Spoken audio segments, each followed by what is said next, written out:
8 மணிக்கு நான் வரும்போது உன் வீட்டு கதவு திறந்திருந்தது. நாயெல்லாம் கூண்டுக்குள்ளே இருந்தது. ஒரு பக்காவான இடத்துல செட்டில்டு ஆயிட்டேன். நீங்கள் எல்லாரும் ஆசுவாசமாக சாப்பிட்டு நீங்கள் உங்கள் ரூமுக்கு போய் தூங்கிட்டீங்க. மேலே ஃப்ரிட்ஜை ஓப்பன் பண்ணி பார்த்தேன். அதில் மத்தி மீன் இருந்தது. சாதாரணமான மீனாக இருந்தால் கூட பரவாயில்ல, மீனில் மசாலா தடவி இருந்தது. ஜென்ரலாகவே உண்டக வீட்டுக்கு ரெண்டகம் செய்யக்கூடாதுன்றது நம்ம நாட்டின் பழமொழி. ஆனால் எனக்கு உண்டுட்டு அவன் வீட்டில் ஆட்டையை போட்டு வந்தால் தான் நிம்மதி. ரிலாக்ஸாக சாப்பிட்டு வெளியில் பார்த்தா இவனுங்க 2 பேர் இருந்தானுங்க. பக்கத்துலேயே நீங்கள் எப்பயுமே வழக்கமாக சாப்பாடு வைக்கக்கூடிய தட்டு இருந்தது. அந்த தட்டில் மீனை நல்லா பொரித்து எனக்கு டிஸ்டர்பன்ஸ் இல்லாமல் நான் வெளியே போகணுன்றதுக்காக எப்பயுமே மயக்க மருந்து வச்சுருப்பேன். அந்த மயக்க மருந்தை நல்லா அந்த மீனில் தடவிட்டு கதவுக்கு சந்தில் நான் கேப்பில் தள்ளி வச்சுட்டேன். அது ரெண்டும் நீங்கள் தான் வச்சுருக்கீங்கன்ற நம்பிக்கையில், வழக்கமாக அது சாப்பிட்ற தட்டுன்றதால அது ஒரு நம்பிக்கையின் பால். நீங்கள் தான் உணவு வச்சுருக்கீங்கன்னு அந்த மீனை ரசித்து ருசித்து சாப்பிட்டுச்சு. அதுக்கு தெரியாது அந்த மீனில் நான் மயக்க மருந்து வச்சுருந்தது.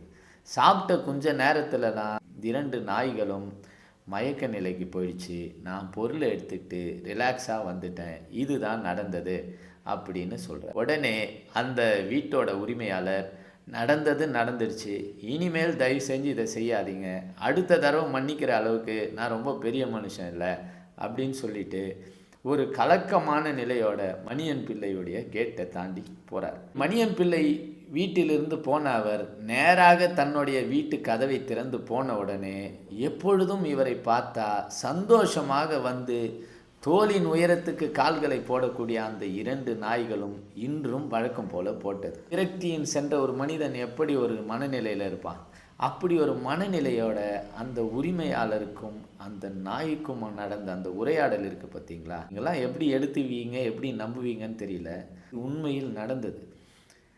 அந்த நாய் 2 கையிலையும் அவர் வந்து சொல்கிறாரு, டேய் பசங்கள்லாம் விட்டு ஃபாரினுக்கு போயிட்டானுங்க, பொண்டாட்டியும் இறந்து போயிட்டா, சொந்தம் யாரையுமே நான் பெருசாக ஒரு மனுஷனாகவே மதிக்கலை, நீங்கள் 2 பேரும் 2 பக்கம் அரணாக இருந்து என்னை காப்பாற்றுவீங்கன்னு நினச்சேன். ஒரு மத்தி மீன் இல்லையாடா நீங்கள் ஏமாந்துட்டீங்க. அவன் பொருளை எடுத்துன்னு போனால் ஓகே, என்னை ஏதோ ஒன்று பண்ணியிருந்தா உங்களை நான் நம்பினேனே, சோத்துக்காக இப்படி போயிட்டீங்களே, நாய்னா சோறு தான்ற மாதிரி ப்ரூஃப் பண்ணிட்டீங்களே அப்படின்னு சொல்லி ஒரு விரக்தியில் அப்படியே எழுந்து நடந்து போயிடுற. 2 நாயும் ஒன்று பார்த்துட்டு அவமானத்தில் கூனி குறுகியது. 2ம் 2 வெவ்வேறு திசையில் போயிட்டு உக்காந்துடுது. அந்த நிகழ்வு நடந்த பின்னால் அந்த 2 நாய்களுமே உணவே அருந்தவில்லை. ஒரு நாய் 8 நாள்லேயும் இன்னொரு நாய் 11 நாள்லேயும் இறந்து